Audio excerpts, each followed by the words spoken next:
5 राज्यों के चुनाव के पहले कांग्रेस ने फिर से ईवीएम का रोना शुरू कर दिया है और ईवीएम पर रोक लगाने के लिए सुप्रीम कोर्ट जा पहुंची है। लेकिन सुप्रीम कोर्ट ने इलेक्ट्रॉनिक वोटिंग मशीन यानी ईवीएम की प्रथम स्तर की जांच की मांग करने वाली कांग्रेस की याचिका खारिज कर दी।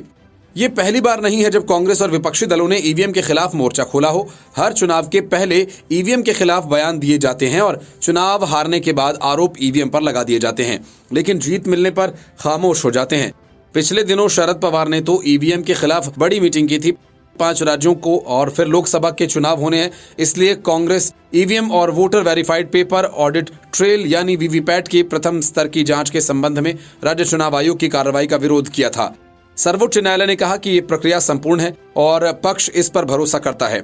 अदालत ने कहा यह प्रक्रिया पूरे भारत में अपनाई गई है। सुप्रीम कोर्ट में दिल्ली कांग्रेस ने याचिका दाखिल करके 2024 के चुनाव के लिए ईवीएम की अनियमितताओं का आरोप लगाया था। हालांकि सुप्रीम कोर्ट से दिल्ली प्रदेश कांग्रेस को राहत नहीं मिली है। सुप्रीम कोर्ट ने कांग्रेस की इस याचिका में दखल देने से इनकार किया था। सुप्रीम कोर्ट ने कहा कि ये प्रक्रिया बहुत विस्तृत है। कोर्ट ने कहा कि पार्टियों को ईवीएम पर भरोसा है और इसे पूरे भारत में दोहराया जाता है। कोर्ट ने कहा कि कांग्रेस को चुनाव आयोग के पास जाना चाहिए था और हम इस मुद्दे पर दखल नहीं देंगे। कोर्ट ने यह भी कहा कि अगर हमने दखल दिया तो चुनाव में देरी होगी और इसके बाद कांग्रेस ने सुप्रीम कोर्ट से याचिका वापस ले ली। आपको बता दें कि इससे पहले अनिल कुमार ने दिल्ली हाईकोर्ट में याचिका दाखिल करके भारत के चुनाव आयोग को राष्ट्रीय स्तर के सभी 11 जिलों में ईवीएम और वीवीपैट की प्रथम स्तरीय जांच फिर से करने की मांग वाली याचिका दाखिल की थी, जिस पर सुनवाई के बाद दिल्ली हाईकोर्ट ने उसे खारिज कर दिया था। Bureau report, news of India. Congress दावा तो ये कर रही है कि वो 5 में से 4 राज्यों के चुनाव जीतने जा रही है, लेकिन ये सिर्फ कांग्रेस के दावे हैं, जबकि इनसे उलटकर अब तक के जो चुनावी सर्वे सामने आए हैं उनमें कांग्रेस की हालत खस्ता है। इतना ही नहीं, चुनाव आयोग के मतदान की तारीखों का ऐलान करते ही नेता छोड़िए कांग्रेस के विधायक पार्टी छोड़कर भागने लगे। मामला मध्य प्रदेश का है, जहां कांग्रेस के विधायक ने ऐन मौके पर कांग्रेस से इस्तीफा दे दिया। इससे मध्य प्रदेश कांग्रेस को तगड़ा झटका लगा है और बीजेपी के हौसले बुलंद हो गए। बड़वाह विधानसभा क्षेत्र से कांग्रेस विधायक सचिन बिड़ला ने कांग्रेस को छोड़कर बीजेपी ज्वाइन कर ली। खरगोन की बड़वाह सीट से विधायक सचिन बिड़ला ने राजधानी भोपाल पहुंचकर बीजेपी की सदस्यता ग्रहण की। मुख्यमंत्री शिवराज सिंह चौहान, प्रदेश बीजेपी अध्यक्ष विष्णुदत्त शर्मा, प्रदेश संगठन महामंत्री हितानंद शर्मा, प्रदेश प्रभारी मुरलीधर राव ने उन्हें पार्टी की सदस्यता दिलाई। बड़वाह से कांग्रेस विधायक सचिन बिड़ला ने बीजेपी ज्वाइन करने के बाद कहा कि मैं पिछले 1.5-2 साल से बीजेपी के लिए ही काम कर रहा था, आज विधिवत सदस्यता ले ली है। असल में बिड़ला अक्टूबर 2021 में भाजपा में शामिल हो गए थे, लेकिन उन्होंने विधायिका की सदस्यता नहीं छोड़ी। कांग्रेस ने भी उन्हें निष्कासित नहीं किया था। प्रदेश में 2018 के विधानसभा चुनाव में बिड़ला ने गुर्जर मतदाताओं और अन्य पिछड़ा वर्ग के समर्थन के चलते बड़वाह सीट जीती थी। विधानसभा चुनावों को लेकर आचार संहिता लगने से पूर्व ही भारतीय जनता पार्टी द्वारा अपनी 2 सूची जारी कर चुकी इन दोनों ही सूची में 39 प्रत्याशियों के नामों की घोषणा की गई। बीजेपी की तीसरी सूची का इंतजार है, लेकिन दूसरी तरफ कांग्रेस ने अब तक अपनी पहली लिस्ट भी जारी नहीं की। माना जा रहा है कि पार्टी के अंदर टिकट बंटवारे को लेकर खींचतान है, जबकि दूसरी तरफ बीजेपी के उम्मीदवारों ने अपना चुनाव प्रचार तेज कर दिया है। एक दिन पहले दिल्ली में कांग्रेस की स्क्रीनिंग कमेटी की बैठक आयोजित की गई। इस बैठक में विधानसभा प्रत्याशियों के नामों पर मंथन भी हुआ है, लेकिन कोई अंतिम निर्णय नहीं लिया जा सका। Bureau report, news of India. Lalu Yadav Nitish Kumar के साथ सांप सीढ़ी खेल रहे हैं। एक तरफ तो वे नीतीश कुमार के साथ सरकार में हैं और दूसरी तरफ अपने मंत्रियों और विधायकों के सहारे नीतीश कुमार के खिलाफ हमला करवा रहे हैं। लालू यादव के इशारे पर कभी चंद्रशेखर यादव तो कभी सुधाकर सिंह नीतीश कुमार की ऐसी तैसी करते हैं। ऐसे में जब राकेश टिकैत बिहार पहुंचे तो मौका देखते ही सुधाकर सिंह पहुंच गए और टिकैत के साथ मिलकर नीतीश कुमार पर जोरदार हमला किया। असल में आरजेडी इस बात से नाराज है कि जातीय जनगणना का पूरा श्रेय नीतीश कुमार ले उड़े, जबकि इसके लिए सबसे ज्यादा काम लालू यादव ने किया। लालू यादव तो छोड़िए, नीतीश इस मामले में तेजस्वी यादव को भी पास नहीं फटकने देते। नीतीश कुमार को घेरने के चक्कर में सुधाकर सिंह ने अधिकारियों को निशाना बनाने की तरकीब बता दी। सुधाकर सिंह ने किसानों के एक प्रदर्शन में कहा कि किसान अपनी बात मनवाने के लिए सिर न फोड़ें, बल्कि अधिकारियों के ऊपर थूक दें। सुधाकर सिंह ने कहा कि मेरे कहने से मुझे भी वोट मत दीजिए, जब तक हम आपका काम नहीं करें लाठी डंडा से सिर फूट जाएगा, मुकदमा हो जाएगा, मुंह पर थूक दीजिए। अधिकारी कलेक्टर के मुंह पर 100 आदमी थूक दीजिए तो कलेक्टर कौन सी दफा में जेल भेजेगा।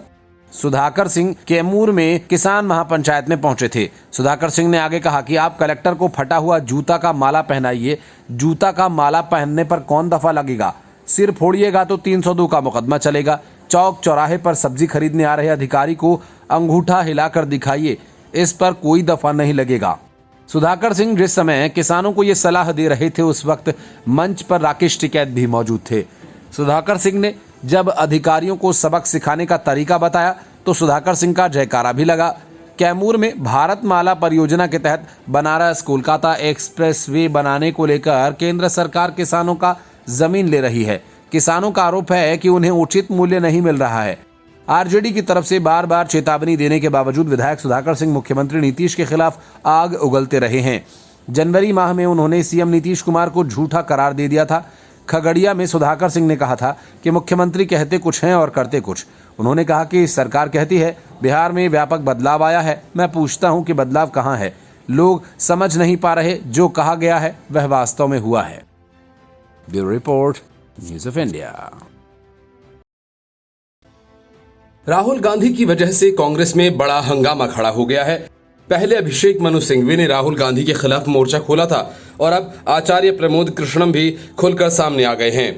असल में नीतीश कुमार और लालू यादव ने राहुल गांधी को जिस जातीय जनगणना की लत लगा दी, राहुल गांधी दिन रात उसी की माला जप रहे हैं। इससे कांग्रेस के कई बड़े नेता असहज दिखाई देने लगे हैं। अभिषेक मनु सिंघवी ने हाल ही में कहा था, जितनी संख्या उतना ही हिस्सा की बात करने के पहले इसके परिणामों को जान लेना चाहिए। अब कांग्रेस नेता आचार्य प्रमोद कृष्णम ने जातिगत जनगणना को देश की एकता के विरुद्ध बताया। आचार्य प्रमोद कृष्णम ने खुलकर इस नीति का विरोध किया। उन्होंने कहा कि आजादी के समय से ही कांग्रेस हर धर्म, हर जाति, हर क्षेत्र, हर वर्ग को अपने साथ लेकर चलती रही है। इसके साथ अगड़े पिछड़े दलित, आदिवासी, हिंदू, मुस्लिम, ईसाई सभी रहे हैं। महात्मा गांधी, नेहरू गांधी, इंदिरा गांधी से लेकर राजीव गांधी तक सभी ने कांग्रेस के द्वारा समाज के हर वर्ग को अपने साथ लेकर आगे बढ़ने की राजनीति की। ऐसे में कांग्रेस को जातिगत राजनीति सूट नहीं करती और इससे पार्टी को लाभ की जगह नुकसान होगा। प्रमोद कृष्णम ने आरोप लगाया कि भाजपा लोगों को धर्म के आधार पर बांटती है। उन्होंने कहा कि इस प्रकार जातियों की राजनीति समाज की जातियों के आधार पर बांटने की कोशिश है। धर्म के आधार पर राजनीति होने का दुष्परिणाम देश ने 1947 में भुगत लिया, जब इसके दो टुकड़े हो गए थे। अब जातियों के आधार पर राजनीति हो रही है तो इससे भी देश के सामने उसके टुकड़े टुकड़े होने का खतरा पैदा हो सकता है। आचार्य ने कहा कि देश के संविधान में गरीबों, दलितों, आदिवासियों के साथ साथ हर समुदाय के लोगों को आगे बढ़ाने की नीति उपलब्ध है, लेकिन किसी को भी पीछे धकेलने की कोई नीति संविधान में उपलब्ध नहीं है।